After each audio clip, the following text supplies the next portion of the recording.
President's Update. Hard to believe where the time has gone. To start today, we wanted to tell you about another way you can learn about Ivy Tech, but this time in the form of a podcast. I'll let our provost, Dr. Kara Monroe, tell you more about it. Welcome, Kara. Thanks, Sue.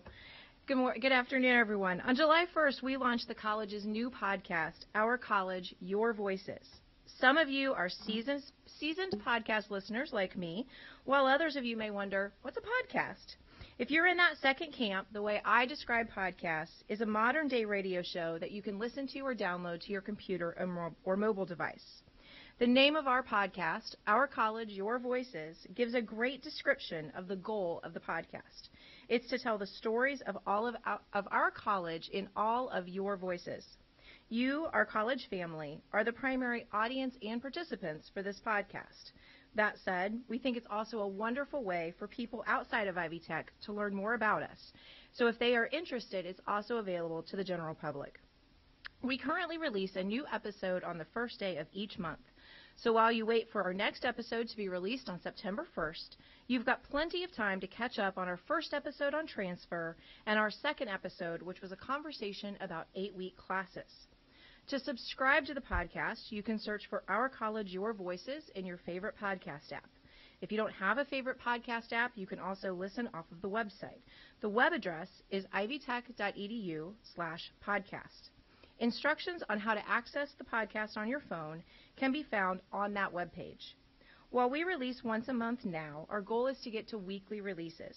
We're looking for topic ideas for future podcasts, so if you have a show idea or if you have questions or comments on any episode, feel free to email us at ourcollegeyourvoices@ivytech.edu or connect with me on Twitter at @KNMTweets. Well, Kara, I love this new way to connect with faculty and staff, and I look forward to listening to the podcast. Well, campuses are buzzing this week with the start of the fall term. We have some encouraging news to share related to enrollment.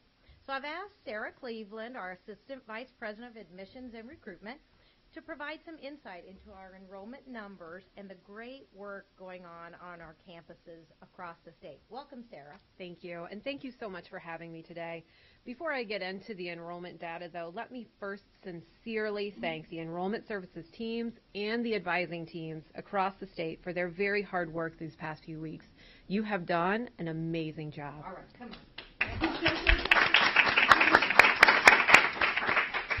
Our August Express enrollment days had over 3,200 RSVPs, which was our highest RSVP count to date. Our Indianapolis campus saw over 1,000 students on that Thursday, which was actually record-breaking attendance. A special thank you to all those who jumped in to assist, especially our faculty members who helped with advising as they were also preparing for the start of this fall semester. Everyone's efforts in getting our new group of future alumni started off on the right foot were incredible. Dr. Lee, the Indianapolis chancellor, described the scene that day as perhaps the largest gathering in the history of humanity and sent out this picture, which may actually be actual footage, but we're really not sure. On a serious note, the college has some large enrollment goals to hit set forth by the strategic plan.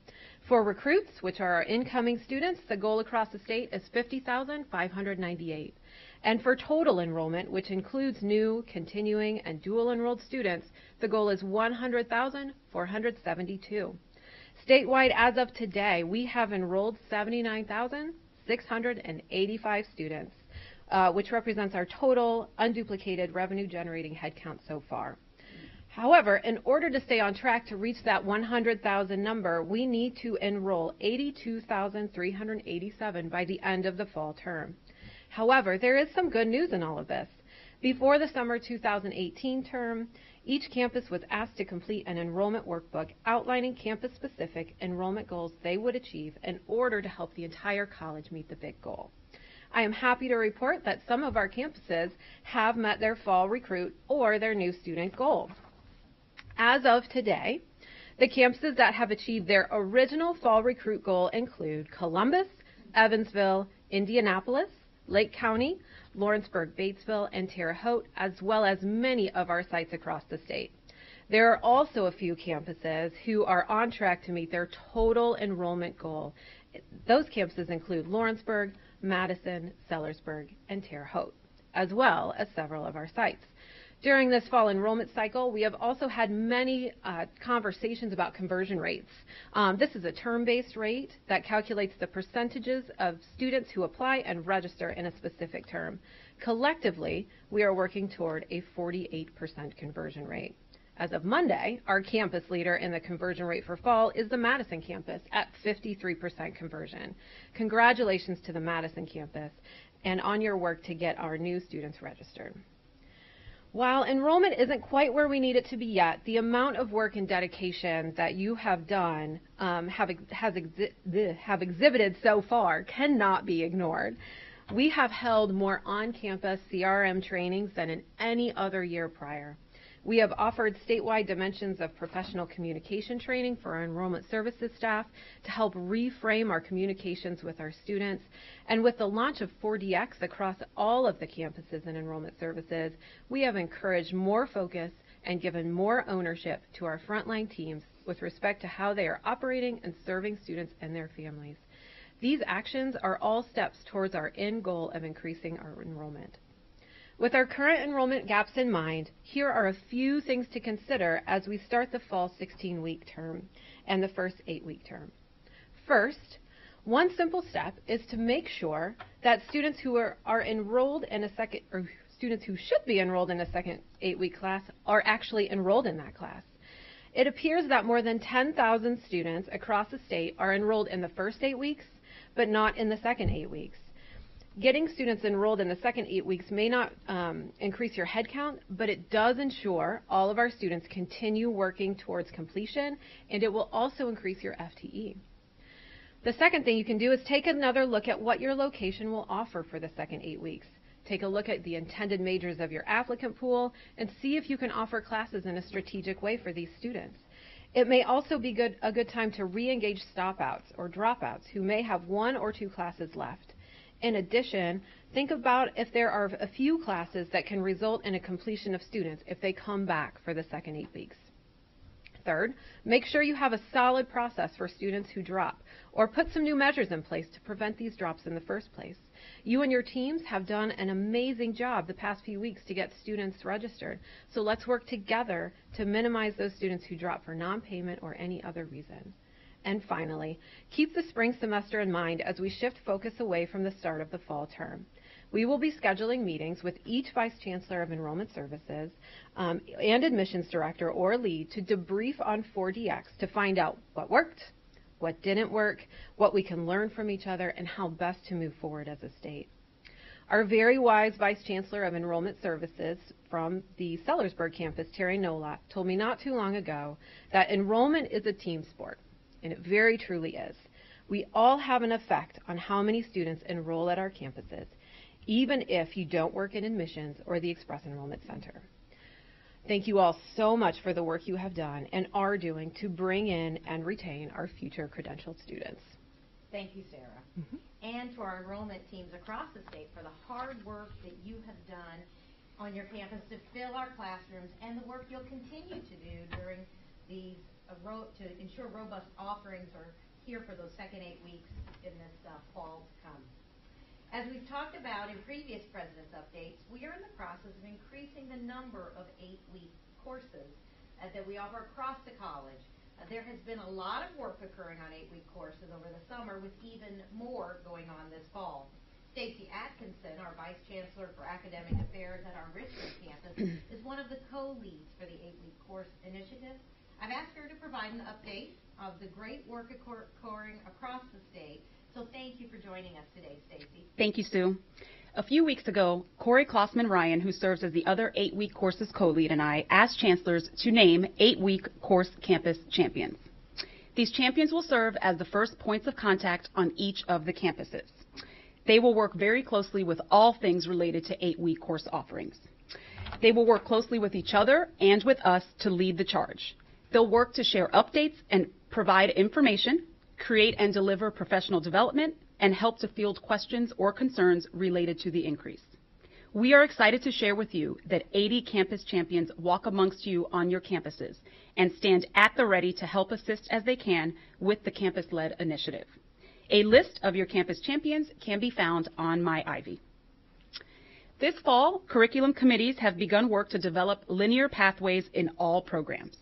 In a linear pathway, students literally enroll and complete courses in a 1 to 20 consecutive order as shown in the graph behind me. This means that a student at any given time will know exactly which class they should register for next. This work also includes working to minimize instances where students earn a certificate and degree during the same semester and instead earn the certificate earlier in their academic career.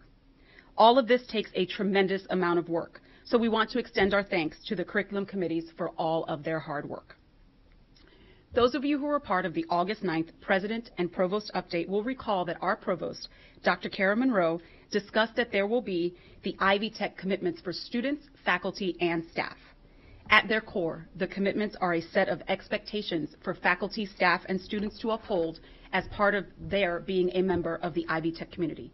These commitments help provide a foundation for student-centered support for all courses to include 8 weeks. We've already received a lot of initial feedback indicating that they are very simple, straightforward, and already part of the work many of us do every day. Creating this framework provides an opportunity for us to focus on them even more intentionally. We want to thank all of our 8-week campus champions who have been engaging in sessions on all of the campuses and sites to solicit feedback from both faculty and staff on the commitments. We will continue to obtain feedback and vet draft versions of the commitments through September. This will include time with the Student Government Association President's Council and all 3 Vice Chancellor groups. We hope to have a final version of the Ivy Tech commitments by October. For final approval, be sure to look out for these sessions and share your feedback. Of course, that's when the real work begins, as we work to implement and operationalize the commitments. Professional development will be one of the key components to this work, so stay tuned for more information throughout the fall. As we all heard in the April President's Update, a team from Ivy Tech visited Odessa College this spring to learn more about the high-impact practices that have been initiated at that institution. We know some of you would like to receive additional information on the visit, so we created a report. A report from our visit is now available on My Ivy at the link on the screen behind me. Corey and I have worked through many of the items we have received from various functional groups at the college. We are logging them on an action register and work through prioritization as we complete and move items along. At the moment, our priorities are the following as we continue work towards an increase in 8-week course offering. The first being professional development for both faculty and staff. Finalize and communicate the Ivy Tech commitments. Revising, clarifying, and communicating policy to include academic, human resource, and financial aid. Continued work on our linear pathways, prerequisite audit reports, and ASOM updates and revisions. Finally, we are excited about the opportunity to help as we shift to a predominantly 8-week course offering institution. We look forward to evaluating and assessing how our first semester has gone. This fall, we had a 75% increase in students in 8-week courses. We thank campus leadership, systems office functional area leads, and the 8-week campus champions for the continued support. Thank you, Stacy, for your work supporting the expansion of our 8-week course offerings. This work directly supports Goal 1 in our strategic plan, ensuring the students' educational pathways provide for continuous enrollment through completion based upon their time frame. As we talked about last month, our Executive Council, which is comprised of my cabinet and all campus chancellors, spent a day reviewing the process on our strategic plan and celebrating some of the successes we've already achieved. I wanted to take some time to talk more about that. Over the last 8 months, cross-functional teams across the 7 goals have embarked on an exciting effort to operationalize the planning and work that went into developing our system-wide strategic plan.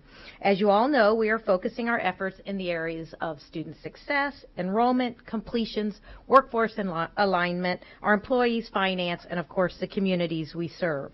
Within these broad goal areas have been a number of exciting efforts that I'd like to highlight for you today. A few examples of the good work in place from the strategic plan efforts are, number 1, Goal 1, student success. Our inside tracking, coaching, The college invested in its own employees through training and inside tracks coaching model. Using this model increases the likelihood of student success and is being applied to campuses and student groups across the state. In Goal 3, we've exceeded our total credentials earned in our goal for 2018. The goal was set at 21,182, and as of July 1st, we had 25,803 total credentials enrolled and exceeded our goal by 22%. In fact, we saw a significant impact in IT credentials with a 75% increase there, and 40-some% in advanced manufacturing and supply chain and logistics, as well as some increases in healthcare. All of that is to say that we are increasing the credentials to match workforce needs. Goal 5, the employee goal. We drafted an alternative work location policy from research gathered from Ivy Tech, other colleges and universities, and innovative companies regarding flexible and appealing work policies. When this work is finalized, we will share the details here and through other college communications. Goal 7 is our community goal.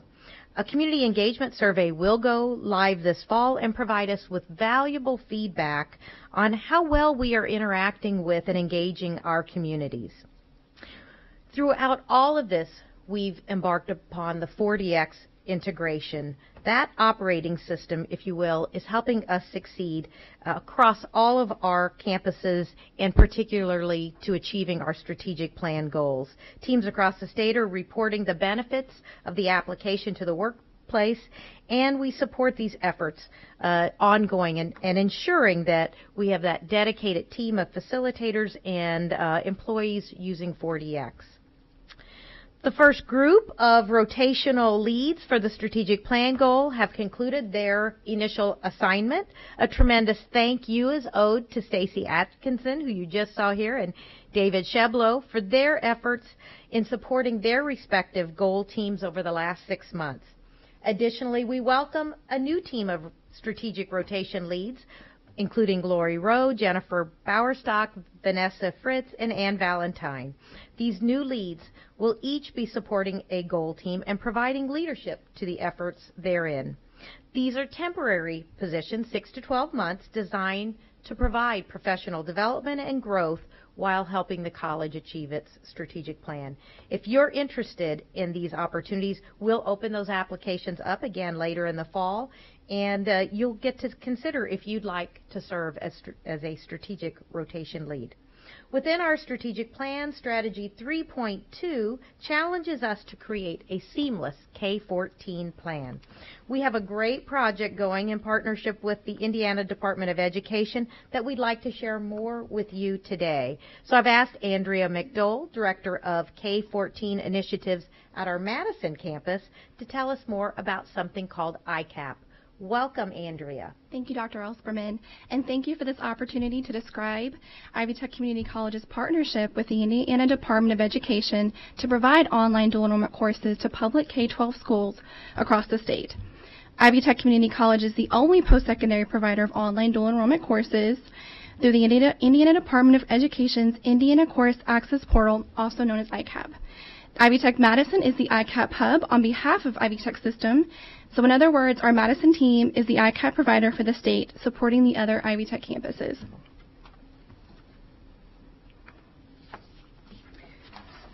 Well, so Andrea, what are the benefits of ICAP to K-12 schools and students across the state? Sure. So through ICAP, Ivy Tech will be able to provide opportunities for college prep or academic honor students to earn the statewide transfer general education core, the STGEC, which is the 30 credits that can be applied as the first year of college at any public university in the state of Indiana. This block of credits is also accepted at many private colleges in Indiana and other colleges nationwide. Ivy Tech Madison realizes that campuses may be offering face-to-face dual enrollment courses to enable high school students to earn the STGEC.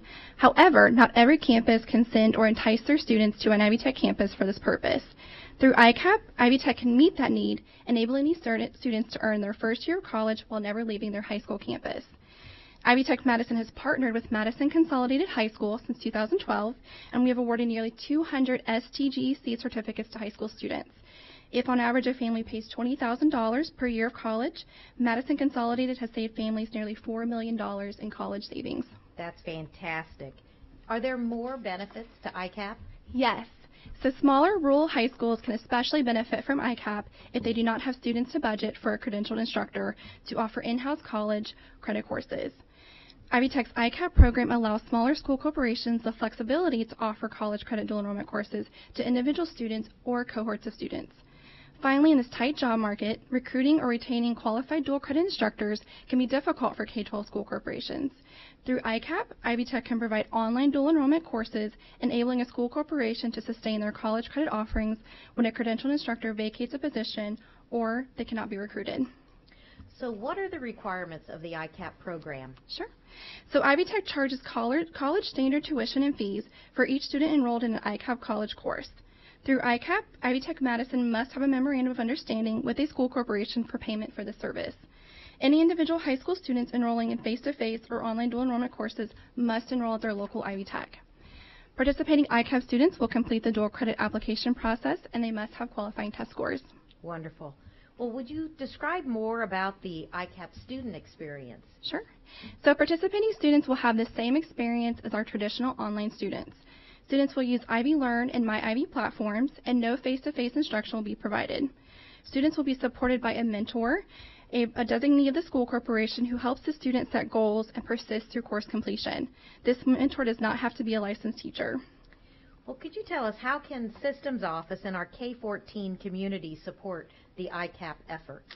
Ivy Tech Madison would appreciate referrals from Ivy Tech employees who know of K-12 school corporations who could benefit from this ICAP opportunity. Ivy Tech Madison only wants to support existing relationships with K-12 partners, and we are interested in serving school corporations who are currently not able to transport or entice students to an Ivy Tech campus for dual enrollment courses. Thank you, Andrea, and Thank you. the Madison team for your great work on this new project. Another project we launched this summer aimed at helping us achieve the goals in our strategic plan is a partnership with the Indiana Chamber of Commerce. In order to meet that goal of 50,000 completions annually in the next 5 years, we needed to dramatically increase our employer partners in our Achieve Your Degree program. Chris Lowry has joined me, the Senior Vice President for Workforce Alignment, to tell us about how this partnership has gone and how it'll help us reach our goal. Welcome, Chris. Thank you, Sue. The Achieve Your Degree initiative is a collaboration between Ivy Tech and community businesses, initially driven primarily at the campus level and with much success with companies like Old National Bank in Evansville and Cook Medical in Bloomington. Achieve Your Degree, or AYD as it has become known, offers their employees the opportunity to earn a college education at minimal cost and provide educational opportunities that align with employer professional development goals and business outcomes. Campuses have grown this program across the state to include nearly 150 businesses and over 2,000 students served. Earlier this year, we announced a partnership that expands AYD between Ivy Tech and the Indiana Chamber of Commerce for co-branding and co-marketing the Achieve Your Degree program. This agreement will supercharge the acceleration of AYD business participation and increase student enrollment statewide. I wanted to share some of the highlights about the partnership. Ivy Tech and AYD logos and advertising have been created for member newsletters at the Chamber and print materials to be used by the Chamber and Ivy Tech campuses and their teams. Businesses who are Chamber members will receive a 5% rebate on the net tuition portion of their paid AYD invoices. The Chamber will be actively marketing the AYD program and its benefits to help increase enrollment of AYD students. The Indiana Chamber of Commerce is the state's largest broad-based business advocacy organization and the largest voice at the State House. Collaboration with the Chamber is important because they have over 25,000 partners and over 5,000 member businesses. This agreement between Ivy Tech and the Chamber provides a dramatic increase in exposure to Chamber member businesses. Just a few of the ways the Chamber is promoting AYD to their extensive network of employers is via their regular Chamber communication tools, including their BizVoice magazine, and at member events throughout the year. The Chamber has similar partnerships with Anthem and Staples for other purposes, which have resulted in significant growth for those companies. These are some of the reasons we believe this agreement will result in strengthened relationships with our business partners, increased enrollment of AYD students, and growth at our campuses. Wonderful. Great work, Chris, and our entire workforce alignment team to find this new opportunity to expand our successful AYD program. Thank you. Well, as many of you will remember, back in fall of 2016, we began reaching out to students who we knew at the end of the second week of the semester were showing signs that they may not pass at least one of their classes. We are now preparing for our third year of Project Early Success, so I've asked Corey Klossman-Ryan, Assistant Vice President of Student Success, to provide us an update. Welcome, Corey. Thank you, Sue. Preparations are well underway for this fall's Project Early Success outreach to our students, which will take place during the weeks of September 3rd and September 10th. Although most of the process will remain the same, there will also be a few changes. These changes come directly from feedback you provided to us through an evaluation conducted over the summer by Thomas P. Miller and Associates. First, we know it wasn't always easy to know which students you had attempted to call and which ones you had spoken to. Thanks to Scott Woodall and the team in IT, we will have a new form this year to log and track outreach attempts.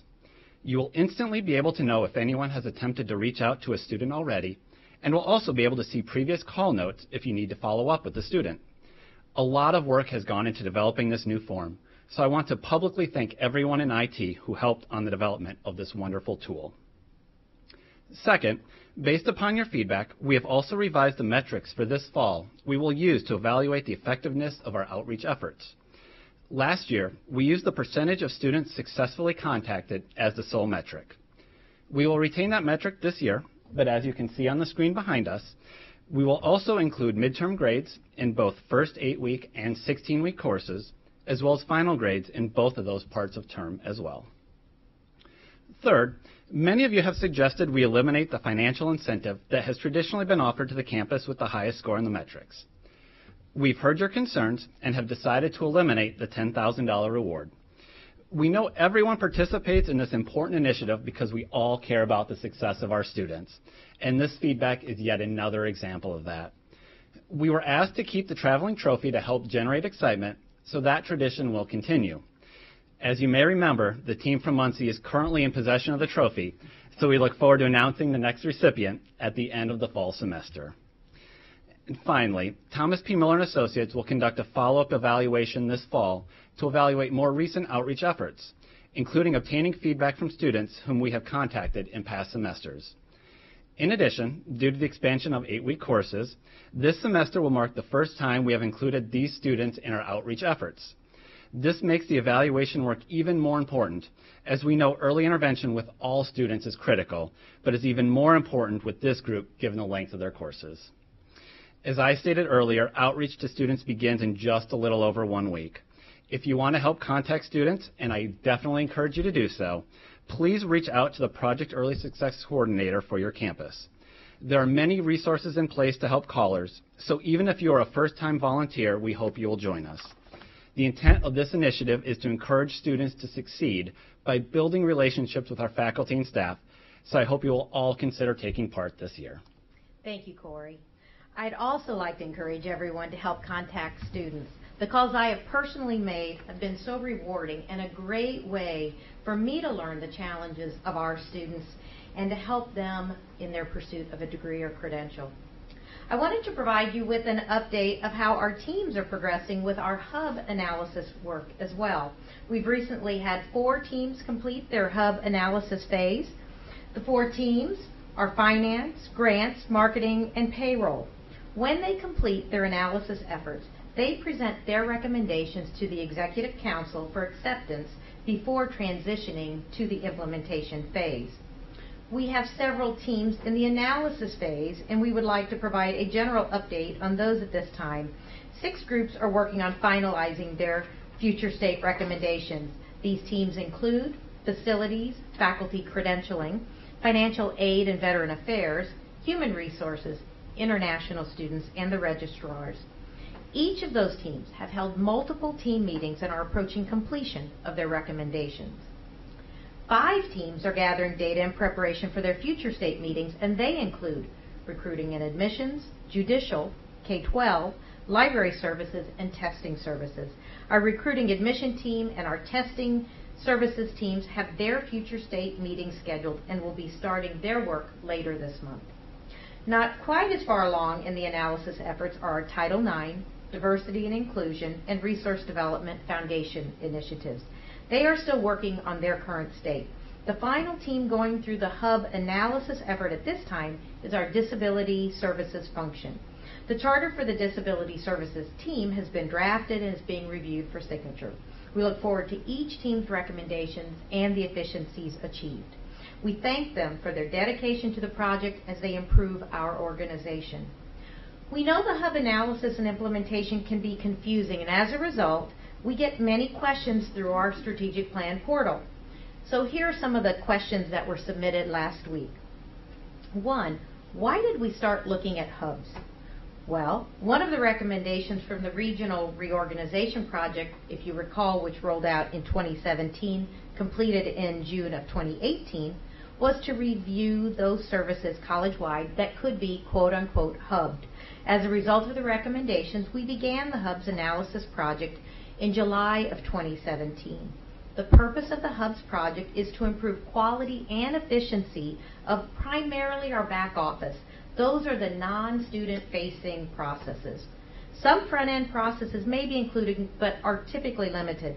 We expect Hubs to provide an internal funding source through reduced headcount and increased efficiencies to deploy back on our front office. That is all those who touch our students every day, the students, programs, faculty, and student services that help student success.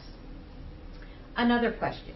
In reviewing the hub analysis documents, it's unclear what happens after the analysis is complete. When the analysis is shared with the implementation team, what happens next? And how is information about changes in process shared with faculty and staff? Great question. So let me use the example of the Public Safety and Emergency Preparedness team, which was our first hub.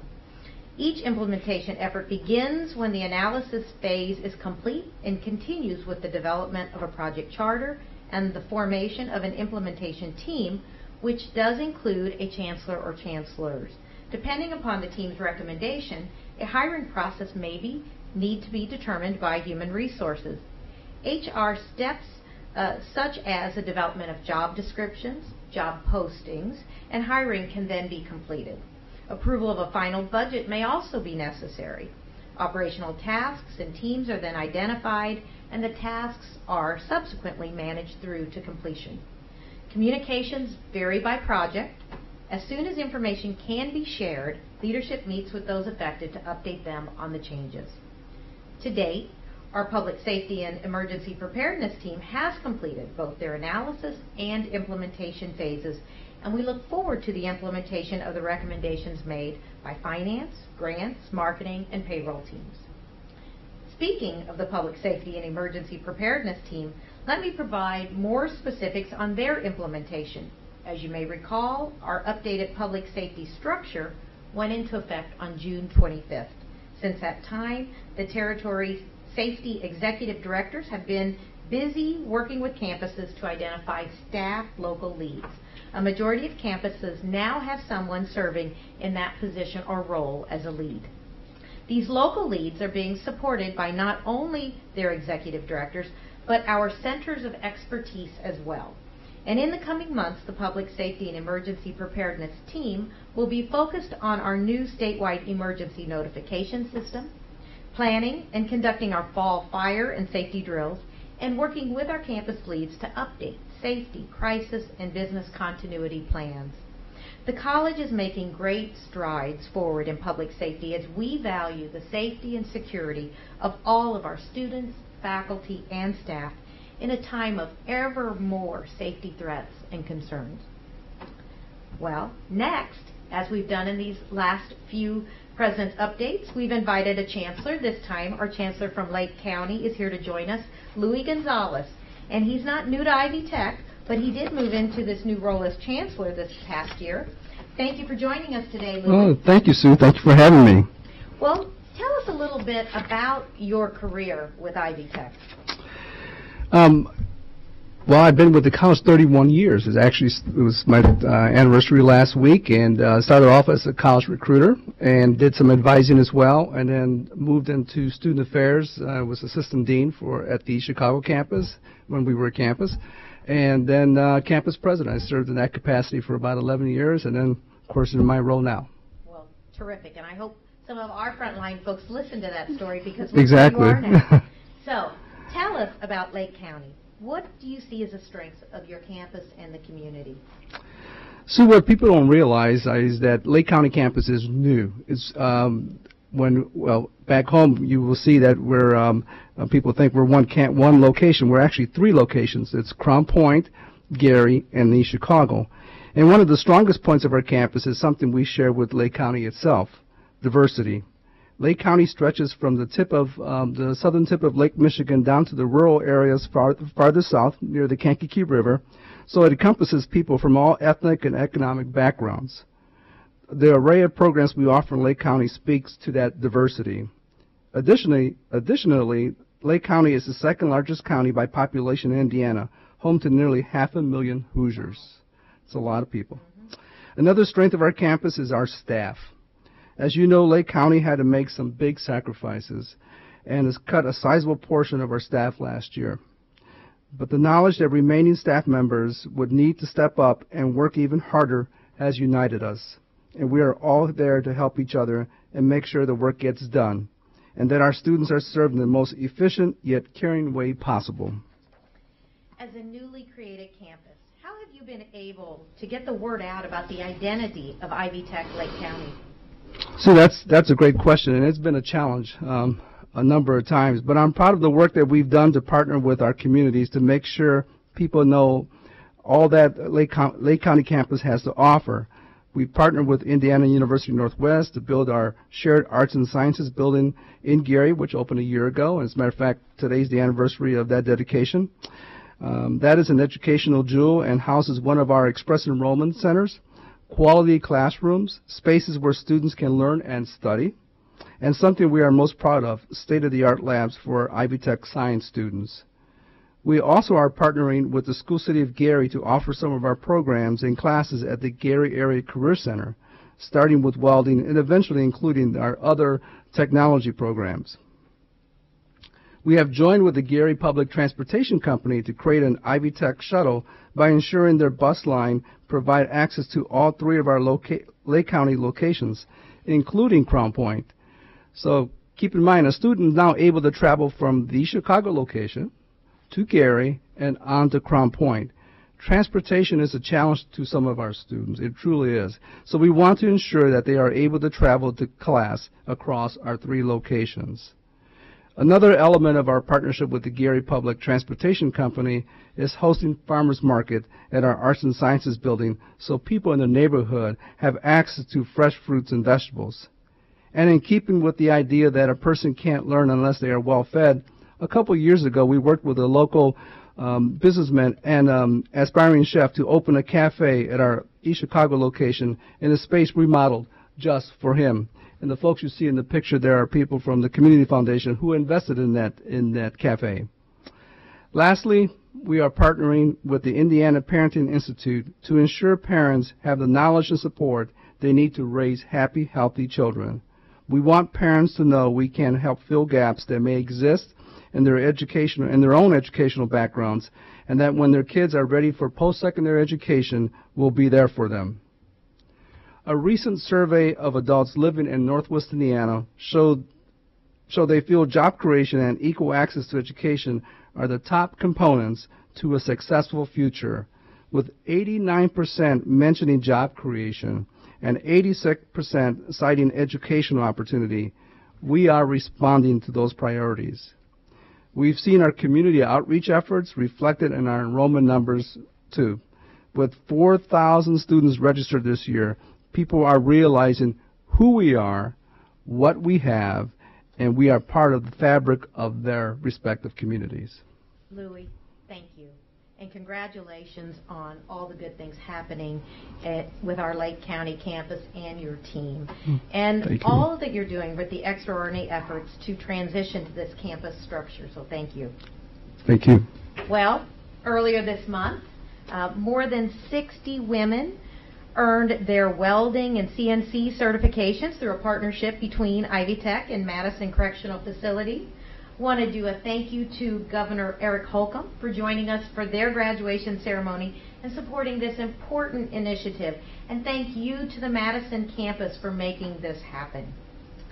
Wednesday, we were joined again by Governor Holcomb to a network cable cutting ceremony along with the Indiana National Guard to officially open the Ivy Tech Cyber Academy at Muscatatuck.